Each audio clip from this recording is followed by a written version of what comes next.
ప్రస్తుతం BRS party మాత్రం ఈ 10 నియోజకవర్గాలలో ఎవరైతే బీఆర్ఎస్ పార్టీ నుంచి పార్టీ మారారో కాంగ్రెస్ పార్టీలోకి వెళ్లి కనువ కప్పుకున్నారో అక్కడ ఉప ఎన్నికలు రావడం ఖాయం అని చెప్పేసి బీఆర్ఎస్ భావిస్తుంది. దానికి సంబంధించిన అటువంటి చూసుకున్నట్టయితే బీఆర్ఎస్ ప్రస్తుతం 10 నియోజకవర్గాల పర్యటనను కూడా ఉధృతంగా చేస్తున్నారు. అందులో భాగంగానే కేటీఆర్ గారు ఈ మధ్య చూసుకున్నట్టయితే షేర్లింగంపల్లి కావచ్చు, అలాగే నిజామాబాద్ జిల్లాలో పోచారం శ్రీనివాసరెడ్డి బాన్స్వాడ కావచ్చు, తర్వాత స్టేషన్ గన్పూర్ కూడా గతంలో వెళ్ళడం అనేది కూడా జరిగింది. ఈ విధంగా ఎక్కడెక్కడైతే 10 నియోజకవర్గాలలో ఉప ఎన్నికలు రాబోతున్నాయని చెప్పేసి అన్నారు. అక్కడక్కడ కేటీఆర్ పర్యటనలు కావచ్చు, కార్యకర్తలకు భరోసా ఇచ్చే కార్యక్రమాలు చేపడుతున్నారు. సో దీనికి సంబంధించి చూసుకున్నట్టయితే కార్యకర్తలందరూ సిద్ధంగా ఉండండి. డెఫినెట్ గా ఈ 10 నియోజకవర్గాలలో ఎలక్షన్స్ రావడం ఖాయం. ఆయా నియోజకవర్గాల్లో మళ్ళీ బీఆర్ఎస్ పార్టీ జెండానే ఎగిరేయాలని చెప్పేసి కూడా కేటీఆర్ కార్యకర్తలకు పిలుపునివ్వడం అనేది జరిగింది.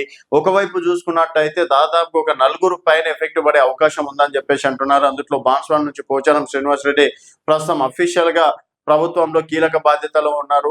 అలాగే 6 నెలల ముందే మారినటువంటి భద్రాచలం ఎమ్మెల్యే కావచ్చు, తెల్ల వెంకట్రావు కావచ్చు, స్టేషన్ గన్పూర్ ఎమ్మెల్యే కడియం శ్రీహరి కావచ్చు, ఖైరతాబాద్ ఎమ్మెల్యే దానం నాగేందర్ ఏకంగా ఎంపీగా కూడా పోటీ చేయడం అనేది జరిగింది. సో ఈ 4 నియోజకవర్గాల్లో ఎమ్మెల్యే ఎన్నికలు మాత్రం రావడం ఖాయం అని చెప్పేసి కూడా చెప్తున్నారు. అలాగే రీసెంట్ గా గద్వాల్ ఎమ్మెల్యే మాత్రం నేను పార్టీ మారలేదు, ఏదో సీఎం గారిని కలవడానికి వెళ్ళాను నియోజకవర్గ అభివృద్ధి పనుల కోసం, సో అక్కడ ఏదో దేవుని కడవ వేశారని గతంలో చెప్పారు. సో అసలు నేను పార్టీ మారలేనని చెప్పేసి అన్నారు. ఆయా కాంగ్రెస్ కార్యక్రమాల్లో ఇక్కడ కూడా నన్ను పిలవద్దు, ఫ్లెక్సీలలో ఫోటో వేయొద్దు అని చెప్పేసి కూడా గద్వాల్ ఎమ్మెల్యే కృష్ణమోహన్ రెడ్డి యూటర్న్ తీసుకోవడం అనేది జరిగింది. సో మిగతా ఎమ్మెల్యేలు మాత్రం ఇక్కడ కూడా సపోర్ట్ చేయట్లేదు.